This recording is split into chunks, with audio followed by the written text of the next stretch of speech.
What is up? Happy week 7. Welcome on into Pickswise Playbook presented by Superbook Sports. I'm Lauren Jabara. We got Jared Smith, Tank Williams with me. Guys, we put a bow on week 6. Some crazy things happened. We're going to break it all down. Jared, first of all, just your overall reactions. We're 6 weeks into the season now, about a third of the way done.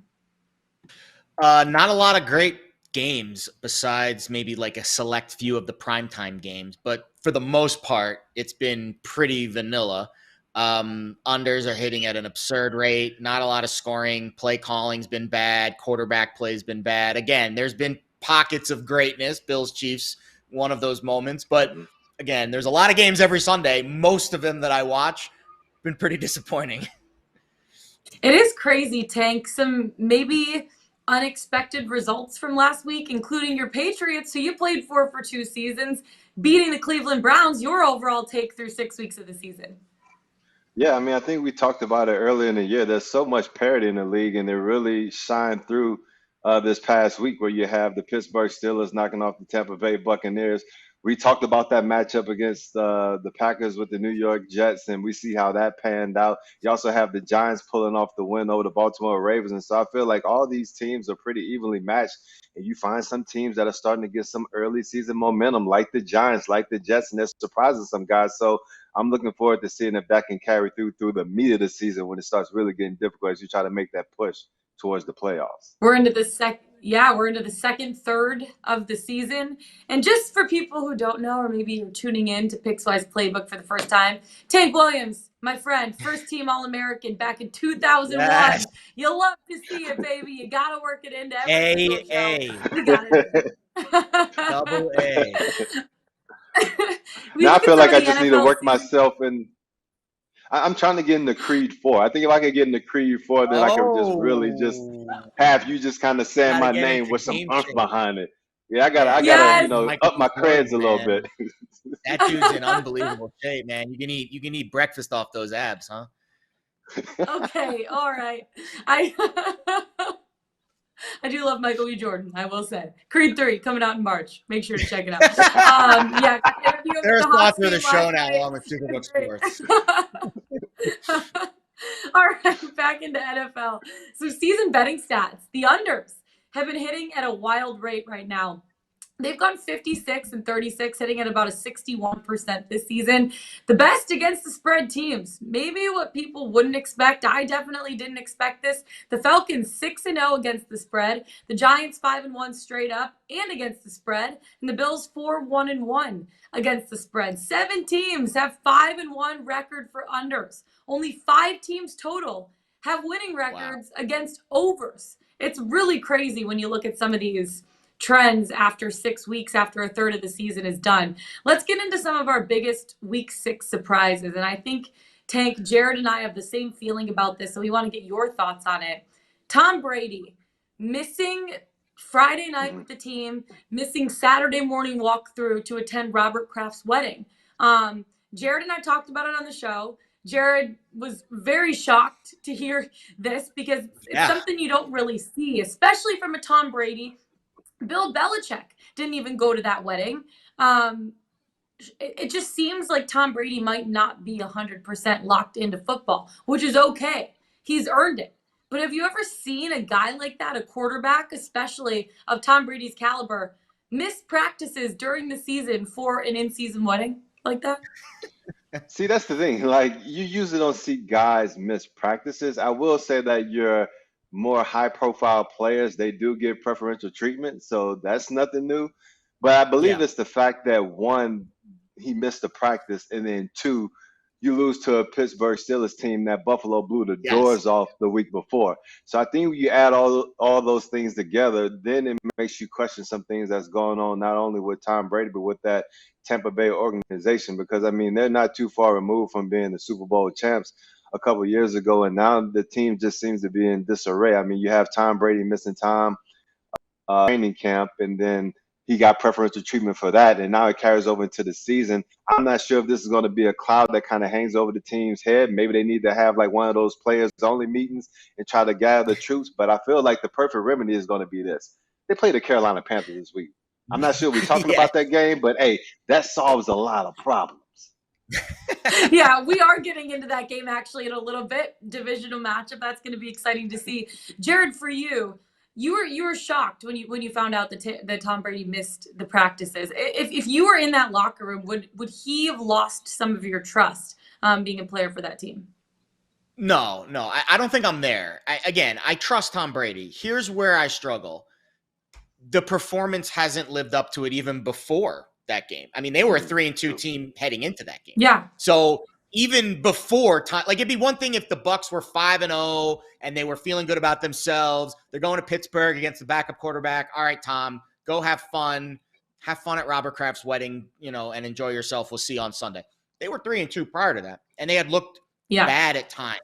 Losing a really tough game to the Packers, losing in a couple of other spots where you didn't expect them really to lose. So again, the expectation and the reality aren't matching here. The expectation of Tom Brady doesn't really matter practice or not. We expect you to be at your top of your game. Now, I will say this. His numbers individually have been very good. He looks like he's a good quarterback, but it's the team. It's a 53-man roster, and maybe there's a little bit of miscommunication at times. We saw him yelling at his offensive lineman, which was not a good look on Sunday as well. So again, it's just the optics of the situation that I'm surprised because Tom usually carries himself with such high regard for preparation. It surprised me that he would open himself up to this kind of criticism at this stage of the season. Yeah, it's going to be interesting to see the Bucs moving forward. We will break down that Bucs Panthers game a little bit later in the show. Let's start out, though, with some key Week 7 matchups. We'll start it out, the Falcons heading on up to Cincy, taking on the Bengals. Two teams right now trying to get over 500. The Falcons got it done against the 49ers. They're 3-3 on the season. They're tied for the top of the division with the Tampa Bay Buccaneers, something that no one would have thought at the beginning of the season. And they're also the most profitable team against the spread at this point. Then you look at the Bengals. They had a second-half comeback win against the Saints. Joe Burrow, 3 touchdowns, 300 passing yards. Tank, they're laying almost a touchdown against the Falcons. Are they going to be able to cover this 6.5-point spread? If things pan out right for them, I think they can cover. I'm not sure if I would be willing to bet on that, but this is the thing. Like the Cincinnati Bengals offense, I mean, they haven't really run the ball that effectively, but this past game against New Orleans Saints, Joe Burrow had 300 passing yards, 3 tubs. He was only sacked 3 times too. And I believe that may be the most important stat of them all because, I mean, we're so accustomed to seeing him getting pressured at the early part of the season. It seemed like that kind of settled down a bit versus the Saints defense that is traditionally good. But then when you look at the Atlanta Falcons on defense, they give up a lot of yards in the passing game. They can't really get after the passer, but the one thing that they have been able to do is turn the ball over. So I feel like if they can turn the ball over, they can keep this close. But if Joe Burrow and that Cincinnati offense plays it clean, they protect the ball, and they can get some deep shots down the field. It seems like T. Higgins is also getting healthy, so they get some shots down the field with T. Higgins, Jamar Chase. I feel pretty good about the Cincinnati offense. And so when I'm looking at this game, I would probably lean towards the over 47.5. I feel pretty comfortable about that. I'm not sure if they'll be able to cover the 6.5, but the over looks good. Yeah, what we say about 6.5, guys, it's a lot of points for a team to be able to cover, especially against a Falcons team or a 6-0 against the spread at this point. Jared, do they keep that trend going and hit 7-0 ATS? So there is some historical context here to bring to the table. The Falcons are now the 11th team in the last 33 years to start 6-0 against the spread. The prior 10 teams, only 3 of them made it to 7-0. So there's, again, the market was wrong on Atlanta before the season, frankly. Period, end of story. The market now has had 6 weeks to catch up. And eventually, like Father Time is undefeated, the market is undefeated with running down these undefeated ATS teams. The Falcons will lose against the spread eventually. I promise you, people, it is happening. Is it going to be this week? Well, you're getting a slight discount on Cincinnati. Again, this line opened 9 over the summer. Again, the market was wrong on Atlanta. Cincinnati, the market was probably wrong on the Bengals a little bit too. Maybe we overvalued Cincinnati, undervalued Atlanta. Now I think it's 6 under a touchdown, probably fair value. Since starting 0-2, Cincinnati's really picked up the intensity on defense. They're 6 in EPA per play. The offense also in the top 10. Again, this team, after a little Super Bowl hangover, we talked about Joe Burrow's appendectomy. That happened in July. It took him a couple months to feel like himself. Now we're starting to see Joe Burrow. He's a top 5 quarterback in the league, according to the efficiency ratings, 3rd in completion percentage over expectation behind our pal Geno Smith and Josh Allen. So there's a lot of positives with the Cincinnati team going into New Orleans, emotional game, with Burrow and Chase, the former Natty champs down there in Louisiana. They play well. They win the game. They covered the spread. I wouldn't want to bet Atlanta for the rest of the year because at some point the anvil will drop. Maybe the market will flip eventually, and then the numbers will come back down, and there'll be a spot again down the road at some point to back the Falcons. But I think you're asking for problems if you're continuing to go back to the well with a team that's over-exceeded expectations, that is now 6-0 against the spread. Again, I promise you, the Falcons are not going 17-0 against the number. They will be dropping a game at some point, probably this week. I mean, regression is always expected to happen after you go undefeated for the first 6 weeks against the spread, which is crazy. A team that is undefeated, but barely undefeated, the New York Giants, 5-1 after 6 weeks of NFL football play. They're taking on the Jaguars this week down in Jacksonville. I know that Jared and I are on opposite sides of this one. I'm on the Giants. Very opposite. Jared is on Jags. So we'll send this to you. Jared and I are doing a swag bet on this. We're betting it straight up, no spread. If Jacksonville wins, I have to wear something Jags. If the Giants win, he's got to wear a New York Giants t-shirt. I want you to wear that stupid Penn State hat. I want you to wear that Penn State hat. Okay, I'll wear the Penn State hat for Jared. Tank, every time Lauren and I go head-to-head, we lose. Yeah. And I have to wear a stupid Michigan t-shirt on the show. That's like a schmedium, and it looks like my pecs are popping out of my chest here. It's happened like 5 times. Not the extra schmedium. The schmedium, bro. It's a schmedium. Just schmedium. Tank, I'll let you solve the debate here. Are you going Jags? Are you going Giants? Honestly, I see where you're going back and forth because this is a tough one to call. I mean, when you look at the stats, like the New York Giants get ran through on defense, the Jags are actually pretty tough on defense. And the New York Giants defense, they're strong against the pass, and Jacksonville, they're in the bottom 3rd against the pass. And so you really just try to think about how these teams coming into this game. The New York Giants have been pretty successful. They're riding a hot streak right now, beating a couple of teams that people felt like they probably shouldn't have beaten. And then at the other end of the stick, you have the Jacksonville Jaguars who started off the season hot, and then you lose a game to the Texans that you probably should have won. And then you have a barn burner with the Colts going all the way down to the end, and then getting that one against you. And so now you get to play this hot Giants team at home. Are they coming in a little bit too overconfident? I don't think so. I think Brian Daboll is coaching that team well. I think they're going to come in with the right mindset. So I would probably expect this game to play relatively close. That being said, like my play on this game, you have the over-under at 41.5. I'll probably lean towards the under just because both of these offenses can kind of sputter and not really get it going at a time.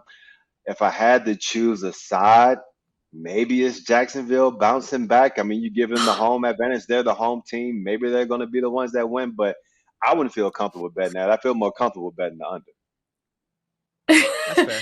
Okay, so you're on Jared's side. That's also fair. You're on Jared's side. You're on Lauren's shit list now. He's dipping like a toe into your side. He's still on the fence, but he's dipping a toe just into Jared's side at this point. How about this? Let me give you one trend here. I won't get into my handicap of the game. I'll save that for play of the day. I want to mention a very interesting trend, and we'll get both of your thoughts about it. Lauren, I know you love the trends. So this is the rare situation, very rare situation in the NFL. A team that has a winning percentage of 800 or higher. The Giants are 5-1.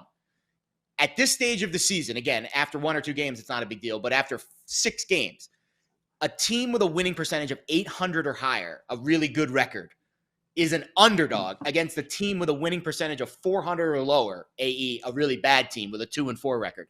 When the team with the worst record is the favorite in those situations, they've never lost. 9-0 straight up, 8-0-1 against. That's pretty crazy. And the point is, the market tends to get these games right. Right now, the market's telling you the Giants are a worse football team than the Jaguars, but the records on paper, wait a minute, 5-1, that doesn't make sense. The market tends to be right about these games. That's all I'm going to say. Anything can happen once the ball gets kicked off. But historically speaking, when it's a really good team with a good record, that's an underdog against a crappy team with a crappy record. Usually the crappy team with the crappier record wins. That is actually a really crazy trend. That is real 9-0. Okay, that makes me a little bit nervous. At the same time, Jacksonville's only scored 18 points per game over the last 3 weeks. They've also turned over the ball about 3 times per game over the last 3 weeks. I love the Giants. I love the belief that they have. I love how Brian Dable is coaching this team. I love Saquon Barkley and how he's been playing this season, finally healthy. There's just so many pieces that I like, and a lot of, you could be like, oh, the Giants have lost a majority of their games by 1 score or less, or other teams are averaging more yards per game than the Giants are. All that matters at the end of the day is the scoreboard, right? We can look at all of those stats, but it's the way that the Giants are finishing some of these games and the way that Brian Dable's coaching them, and that's more of an eye test for me. I just see that will to win, and there's something to be said about motivation and playing for a coach that you extremely respect. And that's kind of why I'm looking at the Giants here. But we'll get into that a little bit more at the end of the day. We have our best bets, and that may or may not be Jared's best bet of the day. Just a little foreshadowing here heading into that. I gave it away already, frankly. I know. Giants also 5-1 against the spread in their last 6 games. So something to keep in mind with them getting a field goal of points. We take it from the Giants and Jags out west to altitude. The Jets are taking on the Broncos. Jets, Jets, looking to extend their winning ways to 4 straight weeks. They made Aaron Rodgers and the Packers look really bad last weekend. And I know, Tank, we've been talking about that dude. There's a few dudes in the league this year, but Breece Hall, man, he is one of them, 116 rushing yards. I love the rookie. And the Broncos, they need to stop giving the Broncos primetime games. Russell Wilson, Nathaniel Hackett, they are not working together right now. Stop putting the Broncos in prime time. Can the Jets, Tank, make it 4 in a row this week? Right now, they're 1.5-point underdogs to the Denver Broncos. Yeah, I mean, you said a lot of good nuggets there. I think they need to phase out the Broncos in prime time and those Russell Wilson's commercials too. Like, those aren't a good look for my boy right now. And also Breece Hall, like Breece is a monster, but I mean, there are a lot of Jets. Quinnen Williams, like that dude's a beast. Like I went back and I watched that Jets Packers game, and it was interesting because the Jets dominated the Packers in all 3 phases of the game. They blocked the field, they blocked the punt. Quinnen Williams and that defensive line was just harassing Aaron Rodgers the entire game. And then Mike LaFleur schemed up some beautiful run plays in the run game, and Breece Hall was able to exploit it, had some big runs in that contest. And so the Jets are clicking on all cylinders right now. And I'm interested to hear Jared's point. Like, this almost sets up, to me, similarly to what you were speaking about the Giants and the Jaguars, where you have this team that's kind of riding in hot. They have a really good record. You have the Denver Broncos, who have been playing teams tough as of late. They just have been coming out on the wrong end of the win-loss column. They have a really solid defense. Offense still trying to find its way, but yet they're playing at home. This is a game to me where, I mean, I guess Denver's the slight favorite at -1.5. You have an over-under at 39.5. Given that Denver defense is so tough and that the Jets are playing really solid defense at this point, I would probably lean to the under on this one. I would probably say that Denver should win this game, especially with the close losses that they've had. I feel like they're probably going to have a players-only meeting. They're probably going to try to get in each other's grill and be like, hey, we need to rectify the ship like this week, and it starts against these Jets, Jets. So hopefully the Broncos can get back in the win column, but I think the safest play, given how poorly they've just played, is that under 39.5. Yeah, Tank, you mentioned it. 39.5, Jared, an extremely low total set for this game, but the Broncos defense is like the only thing that's working for them right now. And for the Jets, they've won 3 straight because of their extremely solid play on the defensive side of the ball. They've had 10 takeaways now through 6 weeks, and now altitude. You're factoring that in too to, the lungs of the Jets trying to get the offense going. Is 39.5 too low or 38.5 too low? It just moved a little bit too. To bet the under for that, are you excited with Tank on that one? So there's some interesting nuggets here to digest when it comes to the total. So first of all, I think we're kind of half baking in the Mark Rippon effect. Russell Wilson questionable in practice on Wednesday. I think he'll play. I don't know if he wants to play, frankly, after how bad he might want a week off. But you would think he plays, and if he does, I think this total rises up a little bit, and I think the number skews back towards Denver. It was kind of interesting. This spread has been on a wild ride. It opened Broncos 7.5 over the summer. The look ahead last week was Broncos -3.5. Then the Broncos lay an egg, of course. It's -3 at the reopen. Then the Russell Wilson news comes, and all of a sudden the Jets are a slight favorite. it got to pick them -1. And now we're starting to see the Broncos, the news, Russell Wilson practice limited. The initial news on Russell was really bad. And again, in practice on Wednesday, maybe, a little bit more positive. So if he trends in the right direction, I could see the Broncos getting back to 3. I could see this total getting back to 40 or 41, which is kind of where it was before the Rippon news was dropped into the market. But the defenses really are the calling card here. And I'll give Tank's position in the secondary some love. This game might feature the 2 best corners in the NFL right now. Patrick Surtain did not allow a reception against the Chargers, against Mike freaking Williams. And he's allowed just 142 yards on 35 targets this year. That's the second fewest yards allowed in the league of any corner. Then on the other side, you got Sauce Gardner rocking his cheese hat. Well, I know that's a little cocky, whatever. Well, the numbers are backing up what Sauce is doing. How about this? 6 targets in 42 snaps against Aaron Rodgers. You don't think Aaron Rodgers thinking to himself, we got a rookie corner over here. Let's see if we can't exploit him. Didn't even throw to Sauce's side of the field. Allowed just 1 reception for 8 yards with 3 forced incompletions. It's the 3rd time this year Sauce has allowed fewer than 10 yards in coverage. Really, honestly, the secondaries of both of these teams, Gardner and Surtain especially, have been elite. I would say the best in the league this year. The front for the Jets is where I think there's a little softness. I think the Denver front's elite. The Browning's been fantastic, and of course Chubb on the other side. This does feel like a defensive game. This does feel like a slow plotting, slow moving game, especially if Mark Rippon is the starting quarterback for the Broncos. I know under 39, 40 is low, but that's probably the only way that I would bet this game. Yeah, it's going to be interesting to see how it plays out. South feeling saucy heading into Sunday in Denver at altitude. It's going to be exciting to see. I am all about the teams from the Big Apple, though. Give me some Jets. Give me some Giants on the money line. Let's drinking the Big Apple Kool-Aid. I absolutely taking a big bite and out of we're the just Big Apple. out too because I know we're talking about our heyday about Mark Rippon, the old Washington quarterback, but it's his what is it, nephew Brett? It's Brett. Did I get the name wrong? It's Brett Rippon, not Mark Rippon? Yes, Brett. It's Brett. But it's still a Rippon. Did you play against Mark Rippon, Tank? You probably played. Did you play against him? No? Was he before your time? I'm not that damn old. Damn. I mean, I know I got a couple Obviously, I've got my Rippons mixed up today. I got my Rippons mixed up today. Dog, I'm going to catch you offline, bro. Man. I don't even know.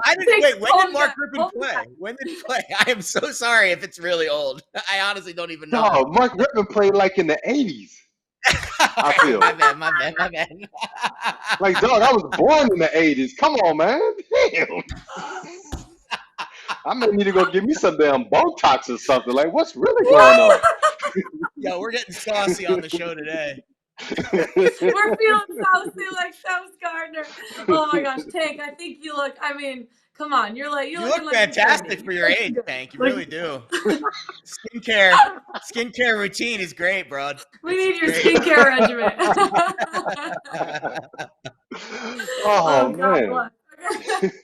From Denver, let's head on a little bit further west. Take it to San Francisco. They're taking on the Kansas City Chiefs. The Chiefs right now are 2.5-point favorites. They want to bounce back after last week. They lost to the Bills. That was an exciting game. But Patty Ice, man, 2 interceptions. One of them late in the game sealed basically their loss. The 49ers lost to the Falcons, which no one thought was going to happen. They were shut out completely in the second half, only had 50 yards on the ground. Jimmy G had 2 interceptions. This is a spot where the 49ers really want to bounce back on home field. Take advantage of the home field advantage. They're playing on the West Coast, but Kansas City and Patrick Mahomes. Tank, it's hard to doubt him, especially when he's only laying 2.5 points in a game like this. Yeah, it's hard to doubt Patrick Mahomes. Just on the injury front, I think Trent Williams had a limited practice on Wednesday. I think Nick Bosa was the same. Some of those guys in the secondary seem like they may be trending back. And so that defense is getting healthy. That's a good sign for the San Francisco 49ers. But I'm not really too worried about that. Like, that's a really good defense. Don't get it twisted. But I feel like if Patrick Mahomes and that offense can do what they did against the Buffalo Bills and stay in, and when you have a really solid defense, you have Von Miller on the outside. It's not apples to apples, but it's comparable. So from that standpoint, I feel like Kansas City should be able to score. On the flip side, the Niners have to bounce back. Like you said, Jimmy G had 2 interceptions. Jeff Wilson had a fumble. So a little bit loose with the ball. I think they try to rein that in at home, and they're going to have to score against the Kansas City Chiefs. to stay in this game. I think they can do that against the Chiefs defense. And so in this matchup, not really sure who's going to win it because I feel like both teams coming off tough losses are motivated to win this game. But I think they should be able to go over the 48.5. I mean, I know that kind of sounds bad too because I was pushing the over in that Kansas City against Buffalo game and it didn't materialize that way at all. But I think we could get a game right here where it's a little bit more scoring from the get go and we go over. I know. I was also with you on the over. I thought that game was going to be an absolute shootout, and it wasn't really until the second half, which was crazy. But hopefully we get to see another repeat of those two teams playing against each other. The 49ers, though, Jared, averaging 25.5 points per game at home this season. The Chiefs are averaging first in the NFL, 34 points per game on the road. That is 10-point difference. I mean, but the spread's only set at 2.5. Would you feel comfortable laying the points with KC?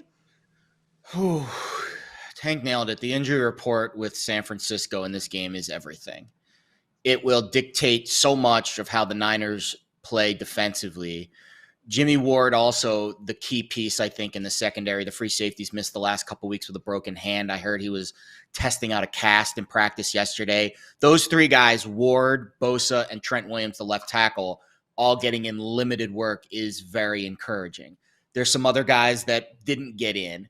And again, the secondary is key here because if Ward, Travarius Ward, who's the starting corner, Jason Verrett, who got in a limited practice too, the other starting corner, and Emmanuel Mosley, who's been out, if those three guys don't play, it's a fifth-round rookie, Samuel Womack, and a second-year guy who's gotten some time, Diamador Lenore, who's played well. You know, Womack's graded out okay, very limited reps. Lenore's been the downside there. If it's Lenore and Womack against this Chiefs wide receiver group, I have worries about their ability to defend in the secondary. That being said, the Chiefs offense has been interesting this year, and I'll throw this back to you guys and you tell me what you make of it.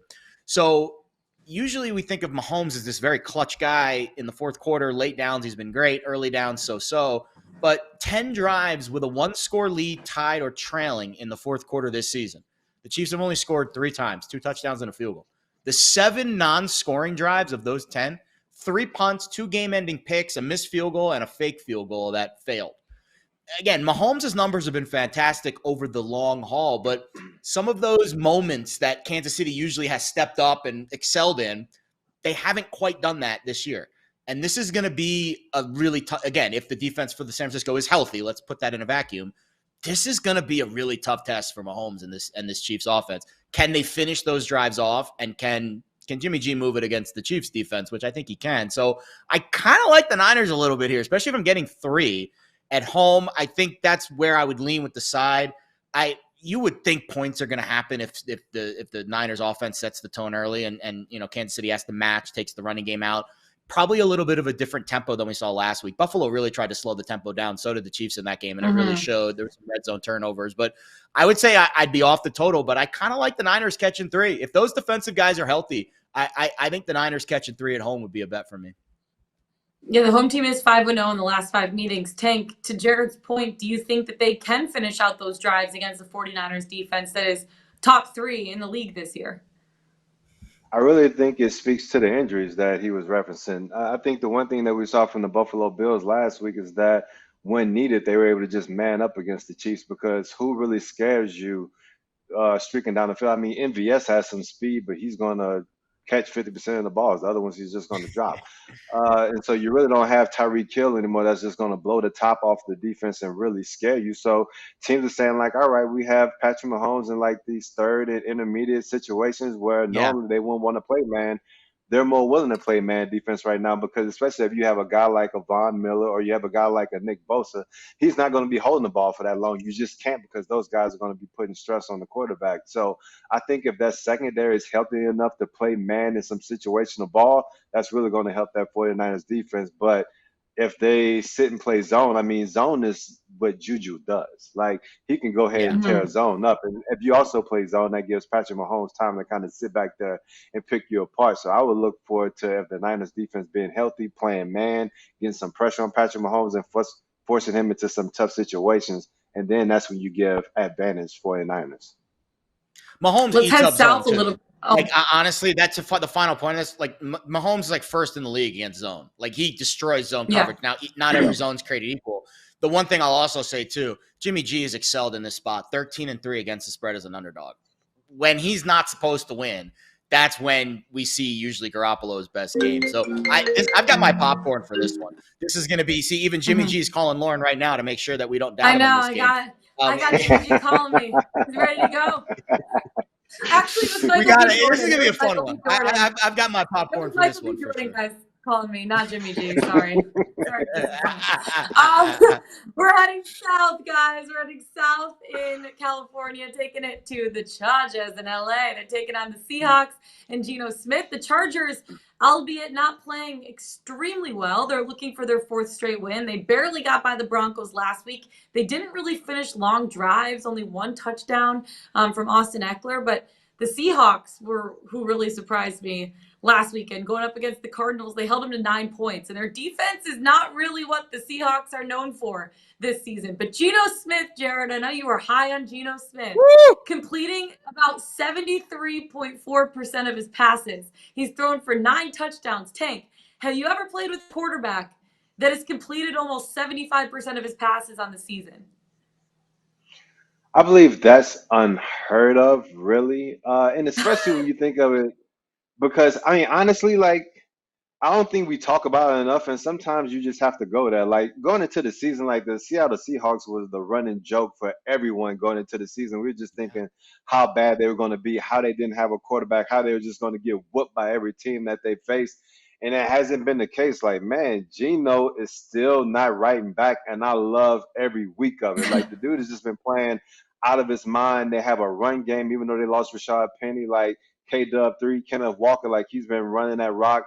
DK Metcalf and Lockett, like they do what they do. And then the defense, they'll give up some plays in the run game, that's for sure. But actually, the secondary hasn't been that bad. Like they've been playing okay against some of the wide receivers. I mean, we've seen some shootouts, of course, like against the Detroit Lions, but the defense can step up at times. But the thing is that the Chargers, man, like they play everyone close. Like I really don't know how. Like the line started off at -6.5, I think, or somewhere there. Now we're at -5.5 for the Chargers, but they play everyone close. Like I think that's what we talked about last week before that Thursday night game. I'm like, I do not trust the Chargers. I still do not trust the Chargers. Like I like the talent that they have on both sides of the ball. It just really hasn't come together yet. And so, will I lay money on the Chargers covering? Like hell no. So I mean, I think the one thing that you can count on maybe in this game is possibly the teams going over because both teams can get scored on. And also, I mean, I kind of like Geno to continue not writing back. And that's just a little tease about where we're going to go later in the show. I like it. I will absolutely like it. This is actually going to be one of my best bets of the day. I'm not saying what it is, but it is on this game. Jared, do you ever expect any regression from Geno Smith this season, or is he going to continue rolling and not running back, as Tank says? Man, Geno's making me look like a smart cookie. Because, man, was I singing his praises early in the year? I said the PFF numbers on him were not as bad as people think. And I got laughed at by some people, and now I'm the one doing the laughing. But the completion percentage numbers lead me to believe that it is sustainable. It would be one thing if he was just connecting on deep ball after deep ball after deep ball, and it was, shot after shot after shot. He is leading the NFL in completion percentage over expectation by a wide margin. Like the next closest guy is like 5% lower than where Geno is at. So, yeah, maybe we'll see a slight regression, but I think because of the rhythm and the timing, I mean, again, you have to think he's been in this offense for several years. He's been a backup. He's been waiting in the wings. And I think it's really the maturity level. And Tank, I know you could speak to this because you go around and you have some tough spots early in your career, and then you find that place where you feel home and safe. He looks like he's zen. Like, honestly, it really is a fun thing to watch. The reason why you can't trust the Chargers right now is because their offensive line is in complete shambles. Slater's been out for the year. Lindsley's got food poisoning this week. Good luck with that. And again, he'll play this week, but how 100% are you going to be 4 or 5 days after getting food poisoning? I don't know the severity of the food poisoning. I don't frankly want to know the details, but I do know that he missed practice this week with food poisoning. So I question a lot of the things going on with the Chargers offense. They had, and I know they won the game, but they had a special teams turnover that basically led to a field goal that was, a free win for them in regulation, in overtime. They did not really play well enough to win that game in regulation. And then I look at the sack rates of these teams. I don't see a ton of positives on the Chargers offensive line. And I could see Seattle's defense played a little better the last couple of weeks. Nice result against Arizona. Played a little bit better of late. Cannot lay points with the Chargers. It's also not going to be a home game for LA. No games they play has any home field advantage vibes to them either. So really tough to lay anything more than a field goal with this Chargers team at any point in time against any offense that has a pulse. Yeah, it is going to be interesting to see how this one plays out. Seattle is 11-5 straight up in its last 16 games against the Chargers. So definitely have their number over the last few years. Let's move on out to Miami. We're going to Miami. Miami. They're taking on the Steelers. Then the Dolphins are laying a touchdown here. We got the Sunday night football showdown. The Steelers did the impossible last week, and I know we talked about it a little bit at the beginning of the show. They upset the Bucs. They snapped a 4-game losing streak. Tom Brady wasn't on his game, but the Steelers also showed up and they made it count when they needed to. Then you look at a team like the Dolphins right now with Tua, they're scoring about 28 points per game. Without, about 16 points per game. And Tua said he's really excited to get back in the lineup. I don't know if it's 100% that he's going to be back in starting with this Miami Dolphins team, Tank. If he does, what sort of impact does that have on the Dolphins offense? And would you feel comfortable laying 7 points against the Pittsburgh Steelers, who are riding the high of beating the Bucs?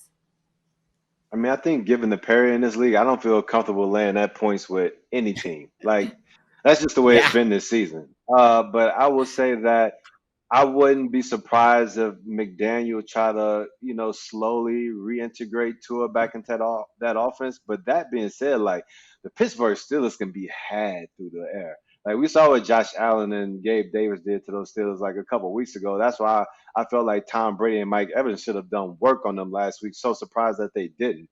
But that's the thing. Is he going to unleash Tua? Like, if he does, like, you have Jalen Waddle on one side, like the cheat on the other side. Man, there shouldn't be any way in hell that the Pittsburgh Steelers stay in this game if they try to attack that secondary through the air. Also, if you look at it from the Pittsburgh Steelers perspective, the way that these concussions have been trending, especially with the high-profile players, your quarterbacks, it seems like even if Kenny Pickett is practicing, he's not going to play this week. I don't think. I think it's going to be a week of Mitch Trubisky, and then probably Pickett will be back the following week. So if that's the case and it ends up being a shootout, like Trubisky really doesn't like to test any defenses downfield.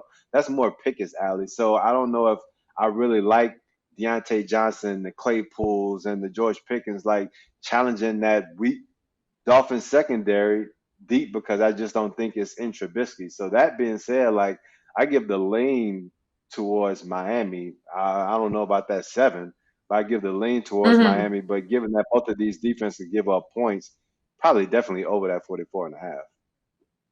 The Dolphins are 4-1 against the spread in their last 5 meetings, but the touchdown, it's a lot of points, especially if Tua's coming back and playing his first minutes in 3-4 weeks. Something to keep in mind. The Steelers have the 3rd worst offense in the entire league. The total set at 44.5. Jared, were you leaning the over or the under for the total of this game? So I don't have a real feel for the total, but I will speak to Tank's point about the spread being where it is and underdogs in the NFL this year. Underdogs of over a field goal this year. I just looked it up while you guys were talking because I was like, wow, that's an interesting point. I wonder how many times the favorites of over, just small favorites over a field goal have covered. They haven't. If you just put $100 blindly on every under, no, it's happened at some point. But if you just put $100 blindly on every underdog of 3.5 points or more this year, so more than a field goal, you're up like $1,500. It's 38-19, the against the spread record for underdogs of 3.5 points or higher. 67%. So, yeah, our eyes are telling us that the favorites aren't winning by as many points. The scoring's down in the league. and it's harder to lay a lot of points. So and the trend backs that up too. The trend matches what our eyes tell us. So yeah, I'm not laying 7 with Miami, but I would tease the Dolphins down. I think it's really hard to back Pittsburgh after that win last week. I mean, you would expect the numbers to kind of move a little bit in their favor. The market, let's see what the market did here. Steelers, yeah, it was hovering 5.5, 6 really last week too, and then it jumped to 7. So I would say Tua playing is probably what solidifies this as a Miami look, and then you want to tease it down to Miami basically as a pick 'em. I'd be much more comfortable playing it there. Absolutely. Pittsburgh is 2-7 straight up in its last 9 road games. You don't love to see that heading into Miami, the heat down there, and also possibly the sighting of Tua back under center. That's going to be a fun game to watch. How about key divisional games, guys? 3 big divisional games heading into this weekend. The Colts taking on the Titans, heading down to Nashville. The Titans right now laying 2.5 points. The Colts, though, they've been, back-to-back wins. They're looking a little more decent than they did earlier. After reigning supreme over the Colts, they have back-to-back wins. Matt Ryan, he played really well, 389 passing yards, 3 touchdowns. Then you look at a team like the Titans. They started 0-2.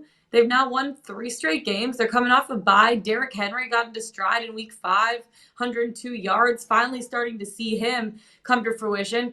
This is the Colts' 5th divisional matchup in their first 7 weeks of the season. Why not put them through the gauntlet to start it all out, Tank? I mean, do these divisional games just mean a little bit more, and are the Colts going to be fired up to go up against the Titans in this one? Well, they're definitely going to be fired up to go against the Titans, but there's so many interesting nuggets in this one. Like Tennessee is 5th against the run. The Colts give up the 11th most rush yards per game. The Titans are dead last against the pass, and then the Indianapolis Colts are pretty solid against the pass. So what does this tell me? Like the Titans are probably going to try to continue to lean on Derrick Henry. That's been their bread and butter. Like they're not going to win unless Derrick Henry has himself a game. That being said, they should get Jonathan Taylor back. I guess he said that he was feeling okay last week, but there was something that was a little bit off. But he felt good in practice yesterday. So, I mean, I guess he's trending to being close to 100% for this matchup. Yet the Titans are really good against the run. Matt Ryan, 389 passing yards, 3 tubs against the Jags last week.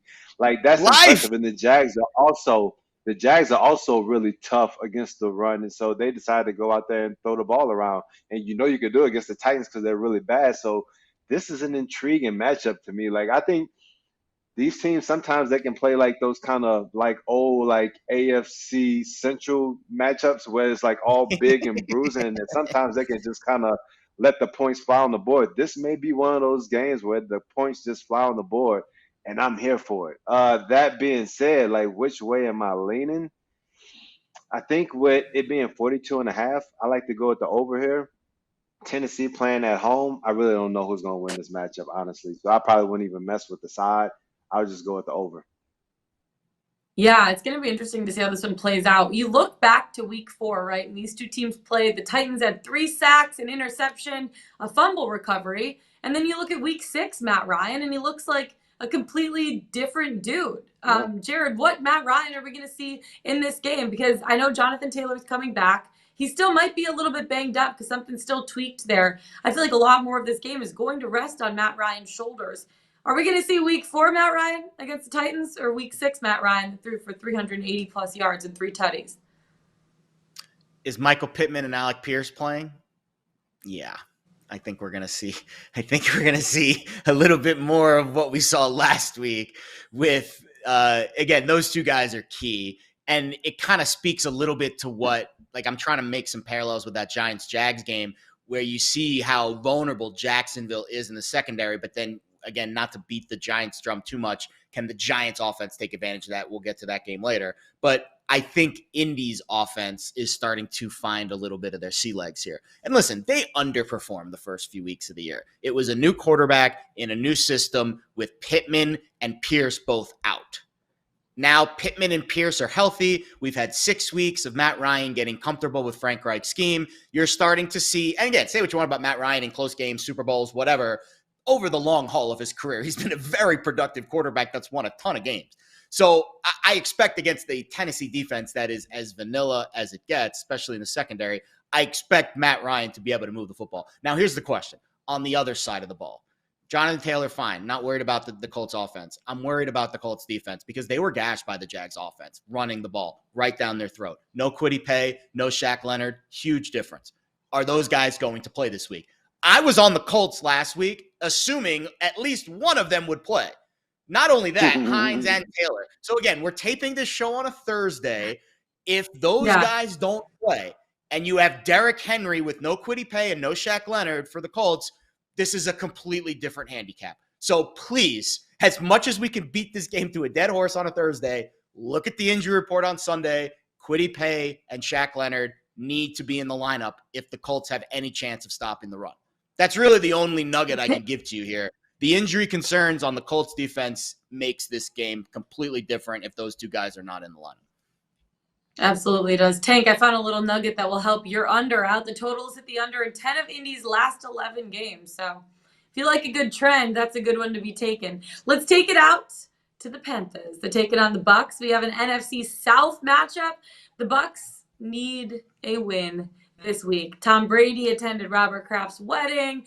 People talking about how he's not bought in this season or how maybe football isn't his number one love anymore. But he's lost 3 of the last 4 games. Now the Panthers, they're just in shambles over there. I don't even want to know what's going on over at the Panthers. They dropped their last game to the Rams. They lost 4 of their last 5. This is a good spot, Tank, and you said this at the beginning of the show, for the Bucs to find their rhythm again. Tom Brady's 4-0 against the Panthers since moving to Tampa. But, man, he is laying 11 points, and it's a little juicy to take their money line. How do you bet a game like this? Because that's a lot of points. Yeah, it really is a lot of points. The Panthers are really bad. The thing is that the defense, they drafted so much capital. I mean, they used so much draft capital on the defensive side of the ball, and the defense actually played okay. Last year, I expected them to play much better this year, but this is also one of those things where when you're not getting any help on the offensive side of the ball, sometimes it drags down the play on the other side of the ball as well. And I think that's what we're seeing a little bit with this Carolina defense. I don't want to speak on Carolina too much because all the answers to this equation lies with Tampa Bay. Like, it seems like they're getting a little bit healthier. I think losing that game to Pittsburgh and catching all the media flack, like Tom getting on folks, but also understanding that he has some blame in this for taking off that day and going to Robert Kraft's wedding. I think that all those factors play a part into Tampa Bay turning this thing around. Now, am I willing to trust them at minus 11? Like, absolutely not. Like, this is the same team that lost to Green Bay, and I haven't been trusting Green Bay. So I feel like until you show me that you can do it, I think you can do it, I'm not going to trust you. So, man, this one is tough, actually. Like, honestly, and it's at 40.5. Like, I don't know.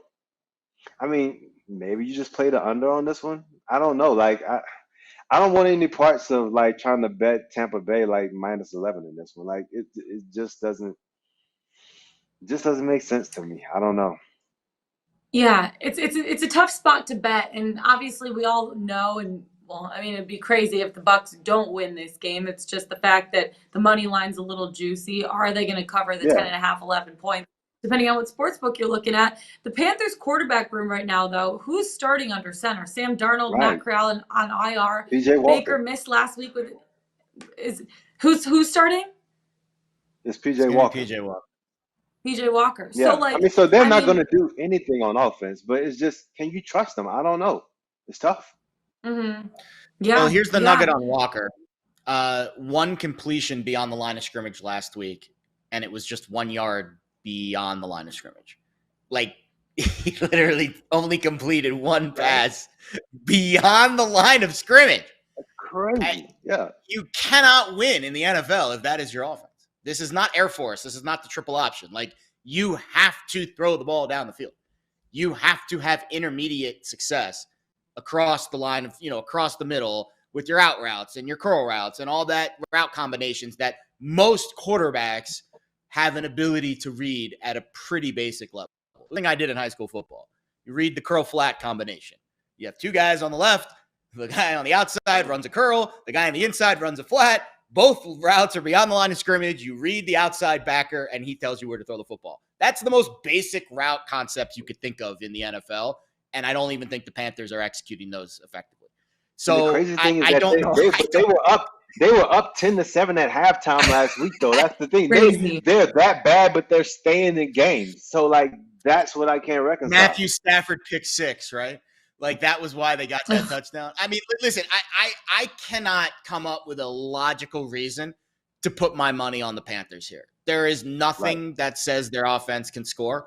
Low total game. Like think about how valuable the points are in a game that is a total of 40.5 and the spread is 11. So it's just they don't expect the Panthers to score at all in this game. And I think it's hard to bet on a team when I think they have absolutely no chance of winning outright. Very true. I know 10.5, 11 is a lot of points to be laying for the Tampa Bay Buccaneers, but in those 4-0 games that Tom Brady has been since he's been in Tampa, he's won most of them by an average of 22 points per game. So like they should cover. What the spread?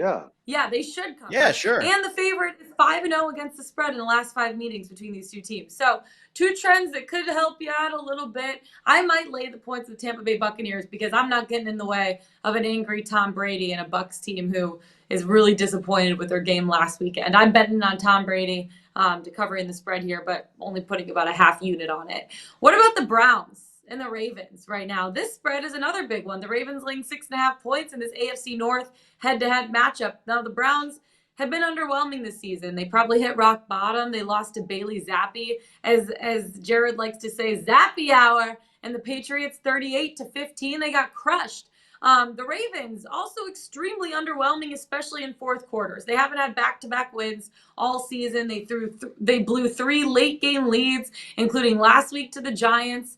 It's tough for me to know what to expect from the Ravens at this point, Tank, because good teams don't blow games in the fourth quarter once, let alone 3 times through 6 weeks, right? Right, and that's why you don't bet on the Ravens to cover at -6.5 because you can't trust them. I mean, we talked about this last week where, I mean, they always start off, they have like these huge leads in games, but they get in their own way. They miss plays on the offensive side of the ball. They give up big plays on defense. And then I think the Achilles heel for them last week was just kind of compounding their own mistakes. Like you see late in the game where it's an errant snap, and then Lamar recovers the snap, so at least you don't fumble it there and give the ball away. But then you throw just a stupid pass that you don't need to throw, and then it gets picked off, and then you just basically hand the Giants the win. That being said, when you're playing teams that take advantage of those sloppy type mistakes like the Giants do, a well-coached team, then you can get beat. Now, is Cleveland that team? I don't think so. Like Cleveland has been, playing Browns-like football as of late. Like I don't understand how last week you only give Nick Chubb the ball 12 times. Like I don't think they make that same mistake this week. I feel like they should be able to run the ball effectively on the Baltimore Ravens, and I feel like because Baltimore plays everyone close, the game shouldn't get out of hand to where they need to get away from the run. So that being said, I think the me would be Cleveland plus 6.5 because Baltimore is similar to the Los Angeles Chargers, where pretty much every team that they played besides the Jets in week 1 have been in the game. And I would expect this being a division rivalry that the Cleveland Browns will also be in this game as well. Yeah, I actually really agree with you on this one. The one thing for the Browns is their defense has not been very good. Over the last 3 weeks, they've given up over 30 points per game. And Lamar Jackson, 4-1 in his last 5 starts against the Browns. I feel like he's going to be a guy that can take advantage of their defense. But can the Ravens, Jared, close this game? Like, I know they're probably going to win, but can they close it and cover the spread in a game like this? I don't think so. I don't know if they're probably going to win. I would say this is a coin flip game. I think the biggest advantage right now is the fact that the game's in Baltimore and the Ravens, historically have been pretty good at home. But teams are going in there this year and putting up big numbers. Here's some interesting nuggets about the Ravens that I think is intriguing this week. Firstly, offense, Lamar Jackson. Weeks 1 through 3, almost unbeatable against the blitz. 6 touchdowns, no picks, 12 yards per attempt, 83% completion. Last 3 weeks against the blitz, 50% completion percentage, 4.8 yards per attempt, 2 touchdowns, 2 picks. The Browns don't blitz a ton. Maybe Joe decides to blitz a little more this week. Now, on defense, this one really jumped out at me. And Tank, I know you can speak to this and how just against the grain it goes for this defense. Baltimore has the second most missed tackles in the league. One missed tackle behind Houston for the most.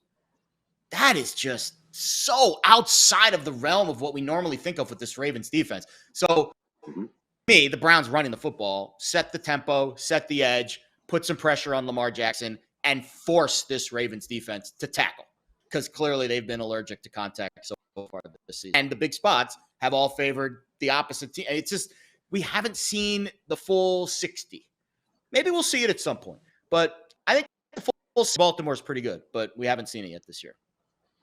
Yeah, the Browns though, they've only gone 2-12 in their last 14 games at Baltimore. So they haven't really been too good heading out to Maryland, but there's always the exception, right?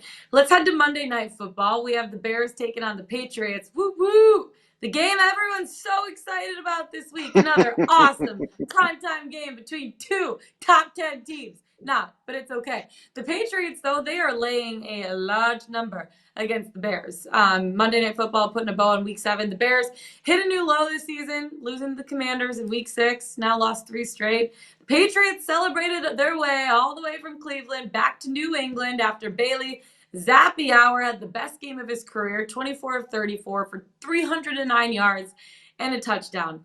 Jared, I'm going to come to you first on this one because you love Bailey Zappi. I feel like he's your guy, right? How do you feel about him in this game, and can he take the Patriots and cover the spread of 8 points at home? Yes, absolutely. I don't think it's going to happen, but he could definitely do it. I don't think Bailey Zappi is going to be the reason why the Patriots don't cover in this game. I think the reason why the Patriots won't cover in this game is Justin Fields wakes up. Is that a likely scenario? No. But that, to me, is the only reason why the Patriots don't just do exactly what they did the last couple of weeks, which is run through opponents. The offensive line looks fantastic. I think the Bears' defense against the run can be had. I'm seeing here a 45% success rate against the Bears' defense rushing plays this year. That's bottom 7 in the league.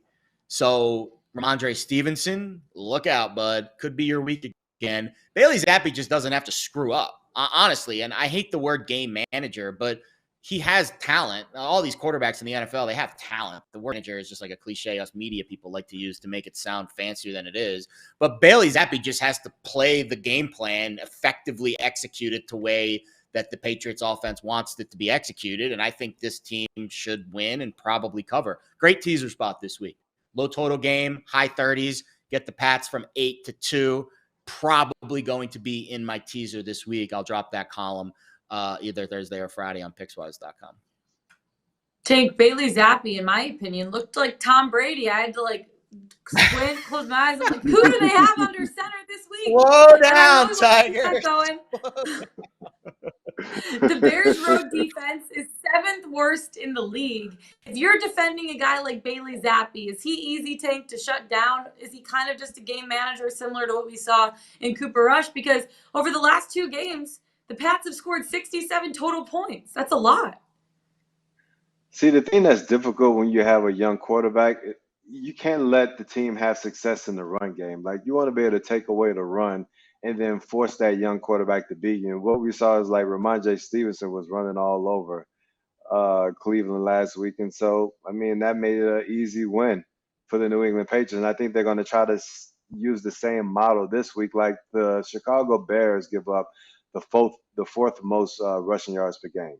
And Bill Belichick, if he sees a weakness, he's going to try to exploit it. So Jared already said it. I expect a heavy dose of Ramondre Stevenson this week. It looks like Mac Jones says that he expects to play. I'm not sure if it's going to be Mac Jones or Bailey Zappi, but it really doesn't matter. They're just going to run the ball, and I think that they're going to play a game plan where they try to take away the Bears game, try to make sure that they take away Justin Fields' legs, and then force him to beat them. And if he has to throw up too many passes, then they're going to more than likely get some turnovers, and that should be the difference, well, more than a difference in the game. I just feel like the Pats will probably play more soundly in all 3 phases of the game. But that being said, 7.5, New England Patriots. It's not like this is the New England Patriots with Tom Brady, so I wouldn't be willing to lay that on them like -7.5. But I would expect the Patriots to win a game. I think Jared kind of mentioned in the way you could just tease this down. I think that makes the most sense. I mean, these primetime games have just been horrible. And I know. honestly, I'm just disappointed that once again we have to watch a game that really no one has to watch. Like we have to watch it because it's work, but like no one wants to watch this. And I wish I didn't have to watch it. But yeah, yet again on a Monday night where I could probably be watching House of the Dragon again since it's going to be the final episode. I'm probably going to watch that 20 times. I got to sit there and watch this ugly game between the Bears and the Patriots. Like, yeah, I'm stoked for that. A little extra motivation, though, Tank, is Bill Belichick is looking for his 325th win. Does that make it a little bit more exciting? No. Bill could care less about he already that. logged it, yeah.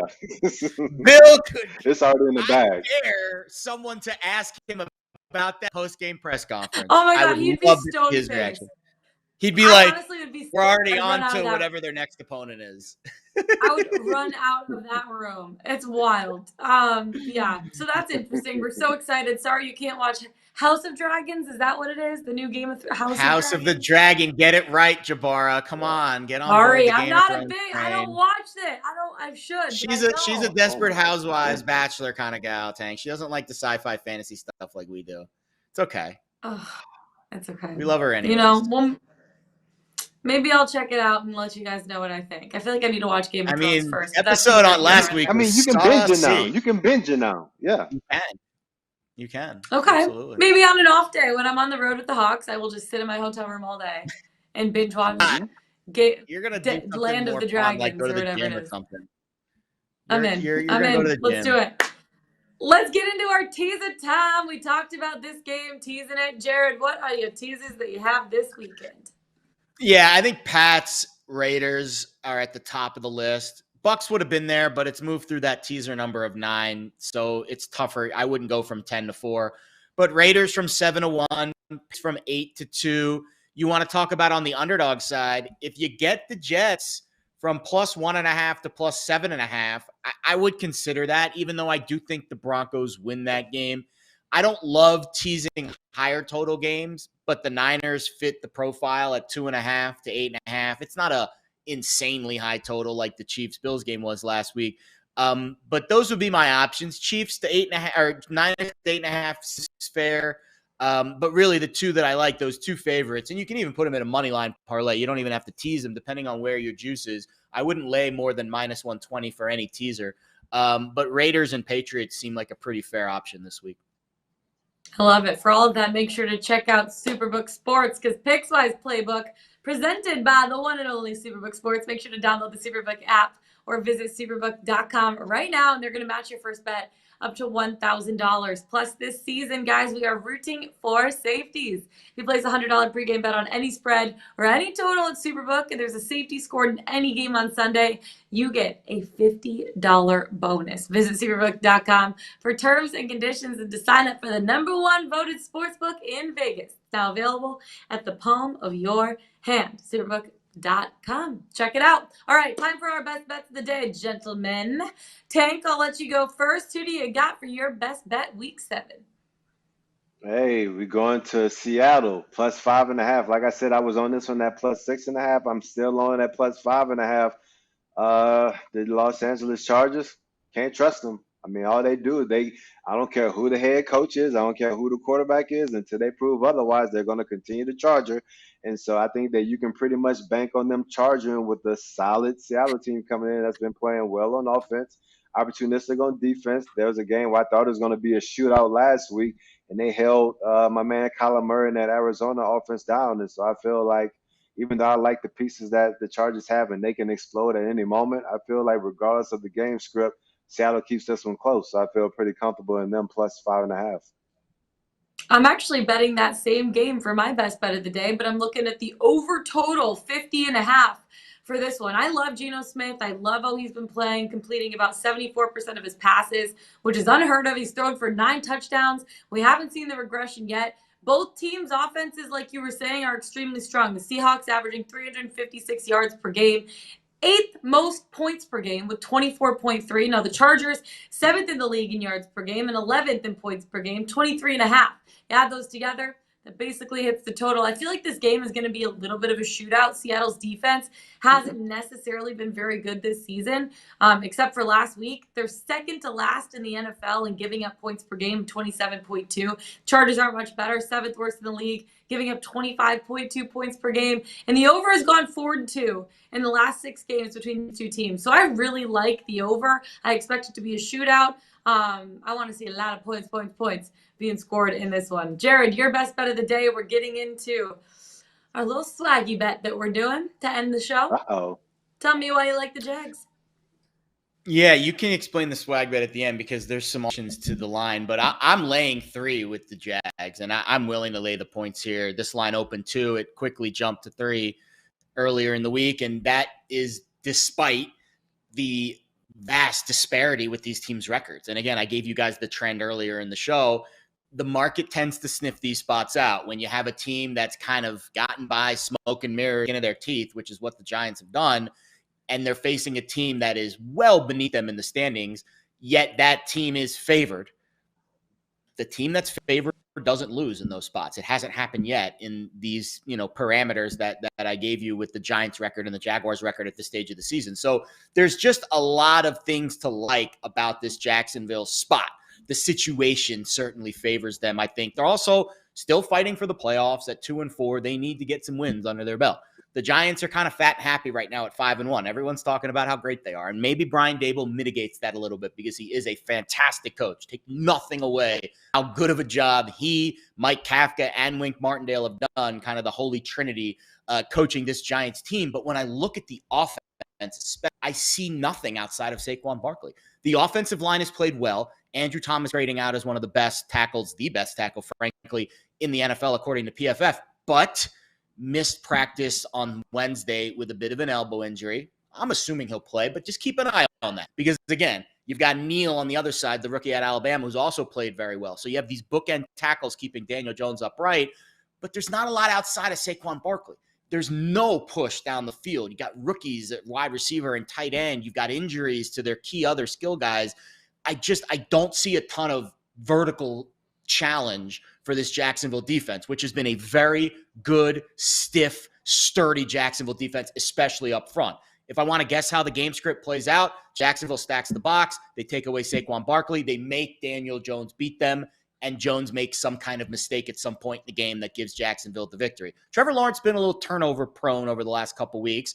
Hopefully he cleans that up. Obviously, turnovers can be very volatile. But when I look at the Giants opponents who they've played and I look at the Jacksonville opponents, I see a disparity. The Giants haven't really done it against great competition. Jacksonville has. They've beaten some pretty decent teams, and they played some of the best teams in the league. And they were toe-for-toe with the Colts on Sunday until a late fourth quarter sign. I just don't see that surge happening from Daniel Jones on the road in a spot where historically these teams that are underdogs don't win. So I'll take the Jags laying 3. Don't even care about laying the points here, Lauren, but I appreciate the little swag bet you're about to give me because I'm even going to get better odds on making you wear. Yeah, you're gonna get better odds. So for everyone that doesn't know, and for Tank, Jared and I over the last year and a half have done about 5-6 swag bets, and I am 6-0 straight up on those swag. I don't know what the exact record is, to be fair. I think she's fudging the numbers just a little bit there. I think it's been like it might 3 be or closer 4. to 4-0. Yeah, it might be closer to 4-0. Just added those extra 2. So the point is that she's undefeated. I guess that's all that matters. She has not lost. So it's funny, Tank. Here's how it happens, though. This is how it plays out. And you can tell me because you got the family and you know the women always win these arguments. Whenever Lauren and I disagree on a game, tend to win the ones that aren't like the big disagreements. Like we're like, yeah, I'm on this side, I'm on this side. I'm like, yeah, okay, whatever. I tend to be right about those. The ones that I'm really passionate about and the ones that Lauren's really passionate about, I never win. I always lose. So I'm scared because I'm really passionate about this Jaguars game. I'm very scared. I'm very, very scared. And I'm very passionate since week 1 about the New York Giants. I know everyone's loving the underdog right now. Everyone's loving the New York Giants. Guys, I've been on him since week 1. I love Brian Daboll. I knew the coaching style he was going to bring to this team. He's let them buy in. They believe in what they're doing right now with the lack of talent that they have. They're kind of just like average players besides Saquon Barkley. But like he's coaching to a T. He knows what he's doing. These players are bought in. They're motivated. Jared, we're betting this, but we're betting it straight up. I don't even need the 3 points that you're laying with the Jags. I don't even need it. Straight up, baby. Oh my Head to goodness. head. That sounds like Head to head. conviction. That's Oh wow. I sound Well, convicted, now, guys. Hank, she's getting cocky. She's getting cocky with her undefeated record, just like the Giants, fat and happy at 5-1, thinking that, unbeatable. That's when it gets you. That's when it gets you, LJ. Be careful. Let's feed the fam, baby. No. Feed the fam. I'm here for it. All right, guys, that's it for today. Find us on the Pickswise YouTube channel. Go to Pickswise.com. Follow us on Twitter. Tank Williams, Jared Smith. I'm Lauren Javara. This is Pickswise Playbook, presented by Superbook Sports. We'll see you next week for Week 8.